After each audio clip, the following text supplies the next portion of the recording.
Selamat siang Bapak Ibu, teman-teman, para sahabat tani kelapa sawit, khususnya sahabat John Kreatif. Nah, di video ini saya sedang berada di tanaman kelapa sawit yang memiliki tanam jarak yang rapat. Nah, jadi jarak tanam itu rapat ceritanya. Nah, ini tanaman ini bibitnya dulunya itu bibit unggul katanya. Ya, sedangkan saya kan beli sama orang. Ya, tapi saya tahu itu bibit unggul.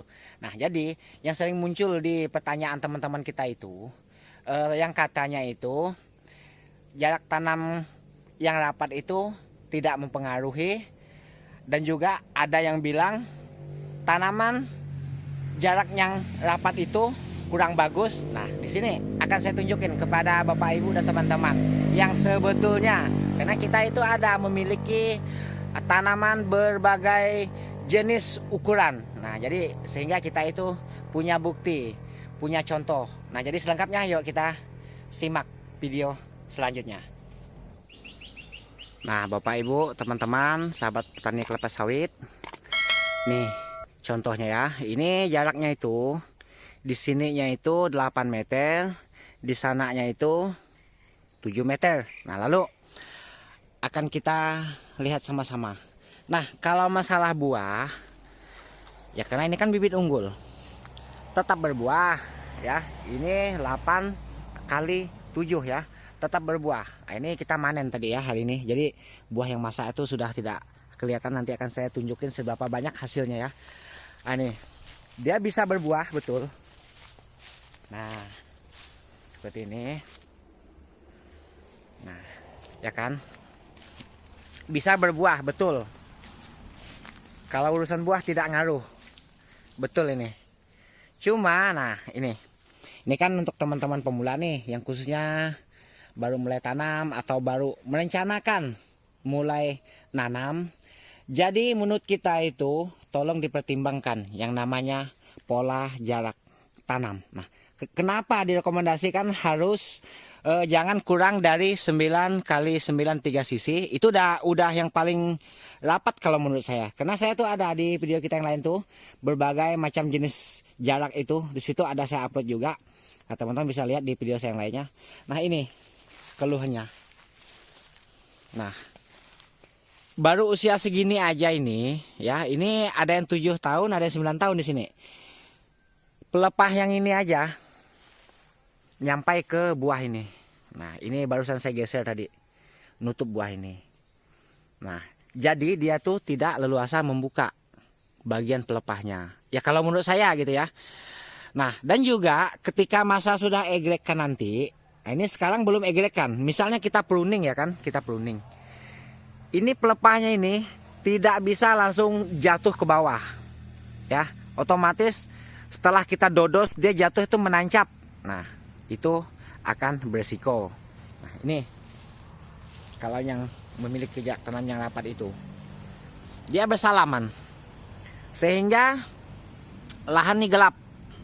Yang nama tanam kelapa sawit itu kan butuh yang namanya sinar dan cahaya matahari supaya rumput ini bisa tumbuh dengan baik. Ya karena menurut kita itu fungsinya rumput ini kan untuk pelembab tanah. Kalau tidak ada rumput, lahan kita gundul, tandus. Jadi ketika mupuk bisa hanyut, mudah tercuci oleh air. Nah, itu kalau tidak ada rumput. Nah, jadi ini contohnya ya. Nah, jadi kalau masalah buah tadi ya iya betul berbuah.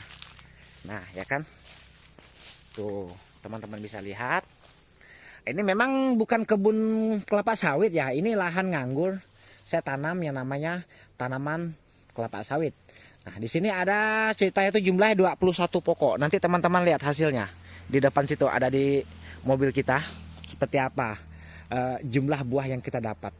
Karena masih usia segini sih ya hasilnya tuh menurut kita itu boleh. Nah, sedangkan pangkal tanamannya.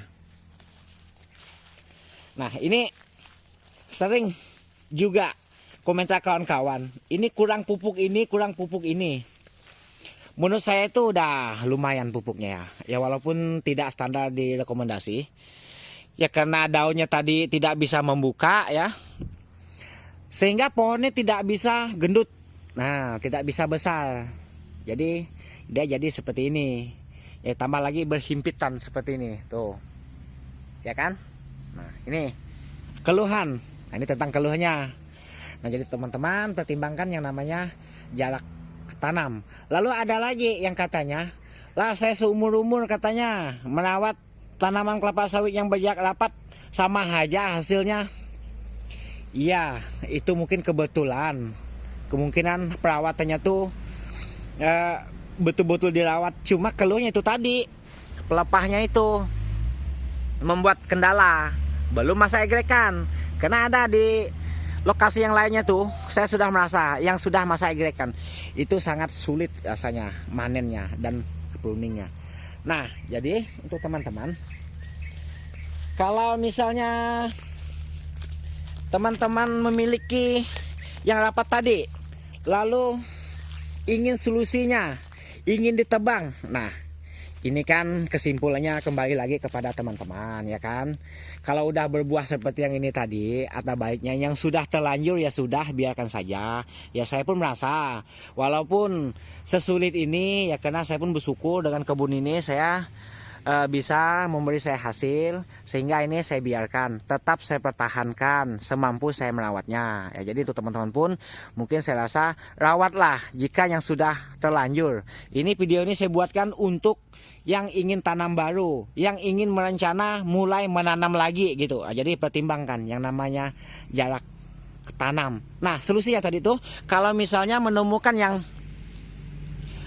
kayak gini, nah ini kan buahnya kurang maksimal, dipupuk pun untuk bayar diri dia sendiri itu tidak balik modal. Nah, jadi bisa ditumbangkan alias direnggangkan supaya sinar matahari bisa lebih mudah masuk di lokasi yang kita punya. Nah, jadi setelah ditumbang nanti jangan disisip kembali. Nah, jadi bisa juga dengan cara ditumbangkan. Ya bukan berarti harus ditumbangkan semua. Itu adalah menjerumus teman-teman. Ya karena ya seperti ini tadi kita udah ngalami ya kan. Nah, tuh sampai ke depan sana.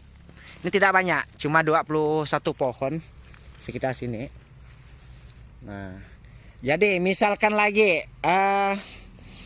katanya kalau banyak pohonnya kan otomatis banyak jumlah tandan buahnya. Nah, itu kan menurut perkiraan kita. Kalaupun dia banyak tandan buahnya, kalau bobot buahnya itu kecil, nah contoh seperti ini ya. Ini sebenarnya bagus ini, cuma karena terhimpit ya. Tuh. Buah itu kecil, bobot buah itu kecil. Nah, dikarenakan apa? Jadi dikarenakan pelepah tidak bisa membuka tadi.